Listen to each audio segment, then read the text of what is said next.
আসসালামু আলাইকুম।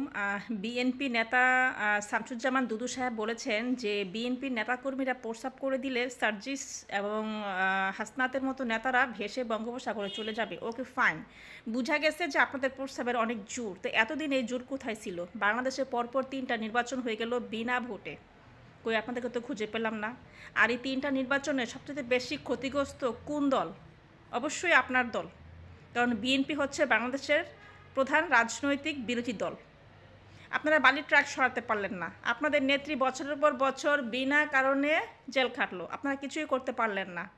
আপনাদের এক নেতা 17 বছর ধরে দেশের বাইরে, আপনারা তার মামলাগুলো খারিজ করে তারে দেশে ফিরে আনতে পারলেন না। আপনাদের আরেক নেতারে ডিম থেরাপি দিতে দিতে মেরে ফেললো, আরাফাত রহমান কোকো। আপনারা কিছুই করতে পারলেন না। 2009 সালে বিডিআর বিদ্রোহ নাম করে 57 জন সেনাবাহিনীর অফিসারকে মেরে ফেললো। এরা কারা ছিল? এরা সবাই বিএনপিপন্থী অফিসার ছিল। বেছে বেছে এই অফিসারগুলোকে মারা হয়েছে। 200 জন সেনাবাহিনীর অফিসারকে জোর করে স্বেচ্ছায় রিটায়ারমেন্টে পাঠানো হয়েছে। তখনও আপনারা প্রস্তাব করলেন না।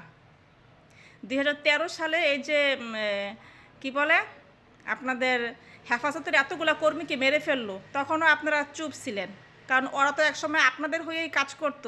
তখনও আপনারা কথা বলেন নাই। দেশে একের পর এক কত কিছু ঘটে গেল, আপনারা চুপ ছিলেন, আপনারা কিচ্ছু বলেন নাই। আপনারা ভাবছেন যে আপনাদের দিন শেষ।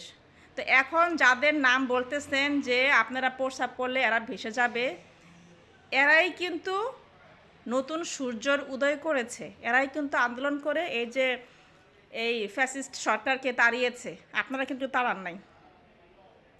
এখন আপনারা নতুন করে নির্বাচনের স্বপ্ন দেখতেছেন, দল গঠনের স্বপ্ন দেখতেছেন, ক্ষমতায় আসার স্বপ্ন দেখতেছেন, টাকা ইনকামের স্বপ্ন দেখতেছেন।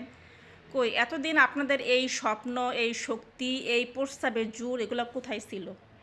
এতদিন তো আপনারা কোনো জোর খাটান নাই। এতদিন তো আপনারা ওই ইঁদুর ছোট্ট এতটুকু একটা ইঁদুর হয়ে গর্তে লুকিয়েছিলেন, কিচ্ছু করেন নাই। তো যাই হোক, নির্বাচন তো অবশ্যই হবে। এখন যে লোকটা তত্ত্বাবধায়ক সরকার হিসাবে আছে তারে একটু সাহায্য করেন, কারণ দেশের এখন যে অবস্থা, এখন এই মুহূর্তে আসলেই ডক্টর ইউনূসকে খুব দরকার। উনি আছে থাক, নির্বাচন আজ হোক, আজ না হয় কাল, কাল না হয় পরশু, হবেই তো। 17 বছর অপেক্ষা করতে পারছেন, 2টা বছর অপেক্ষা করতে পারতেছেন না? 2টা বছর অপেক্ষা করেন, তারে একটু তার মতো করে একটু দেশটারে গুছিয়ে নিতে দেন। নির্বাচন তো হবেই, আর নির্বাচন হলে তো ইনশাল্লাহ আপনারা ক্ষমতায় আসবেনই আর কি।